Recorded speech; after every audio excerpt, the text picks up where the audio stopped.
জুলাই বিপ্লবের ঘোষণাপত্র নিয়ে কাজ করছে সরকার। দ্রুতই এই নিয়ে রাজনৈতিক দলগুলোর সাথে আলোচনায় বসা হবে বলে জানিয়েছেন প্রধান উপদেষ্টার প্রেস সচিব শফিকুল আলম। রাজধানীর ফরেন সার্ভিস একাডেমিতে সমসাময়িক বিষয়ে আলোচিত এক প্রেস ব্রিফিংয়ে তিনি এসব কথা বলেন। অন্যদিকে সাবেক ক্ষমতাচ্যুত প্রধানমন্ত্রী শেখ হাসিনাকে বিচারের মুখোমুখি করতে সরকার সর্বোচ্চ চেষ্টা করছে বলেও জানান তিনি। মাজারুল হক মুহাজিরের রিপোর্ট।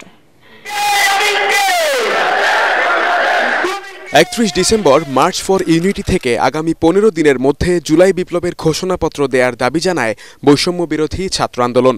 কিন্তু 4 দিন পার হয়ে গেলেও সরকারের পক্ষ থেকে দৃশ্যমান কোনো উদ্যোগ নেওয়া হয়নি। এ নিয়ে শনিবার এক প্রেস ব্রিফিংয়ে সরকারের সমালোচনা করেন সংগঠনটির নেতারা।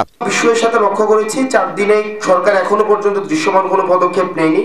এ বিষয়ে প্রধান উপদেষ্টার প্রেস সচিব শফিকুল আলম জানান, কাজ চলছে ঘোষণাপত্র নিয়ে, কিন্তু সেটা কত দিনের মধ্যে শেষ হবে তা স্পষ্ট করেননি তিনি। জুলাই ঘোষণাপত্র নিয়ে আমরা বেশ কিছু ফোন কল পেয়েছি যে এটা কদ্দূর, এটা ডেভেলপমেন্ট কি। আমরা শুধুমাত্র এটা বলতে পারি এটা নিয়ে কথাবার্তা হচ্ছে এবং এটা নিয়ে সামনে পলিটিক্যাল পার্টিগুলোর সাথেও কথাবার্তা হবে এবং আমরা আশা করছি যে আপনারা এই বিষয়ে সামনে আরো ডেভেলপমেন্ট দেখবেন। সমসাময়িক বিষয়ে আয়োজিত এই প্রেস ব্রিফিংয়ে আবারও উঠে আসে ক্ষমতাচ্যুত প্রধানমন্ত্রী শেখ হাসিনার বিচার প্রসঙ্গ।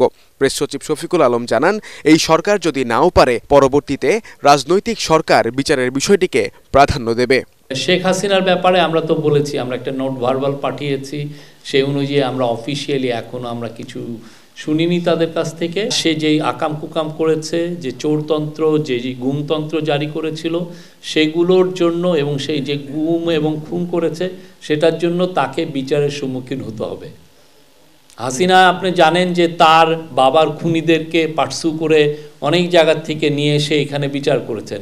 আমরাও তার বাবাকে উনি যেভাবে পার্সু করেছেন তার চেয়ে আরও দ্বিগুণ, আরও অনেক বেশি রিলেন্টলেসলি তাকে আমরা পার্সু করে তাকে দেশে ফিরিয়ে এনে তাকে বিচারের সম্মুখীন করা হবে। এই সময় বিগত 5 মাসে গণমাধ্যমের যে স্বাধীনতা তার নজির এই দেশে আগে কখনো ছিল না বলেও দাবি করেন প্রেস সচিব। সাংবাদিক দম্পতি সাগরুনি হত্যাকাণ্ডের মামলা তদন্তে পিবিআই সর্বোচ্চ চেষ্টা করছে বলেও জানান তিনি। আমরা বলতে পারি বাংলাদেশের প্রেস এই গত 5 মাসে যতটা ফ্রি ছিল বাংলাদেশের হিস্ট্রিতে এরকম ফ্রি ছিল না। আমরা এটা খুব গর্বের সাথে বলতে পারি।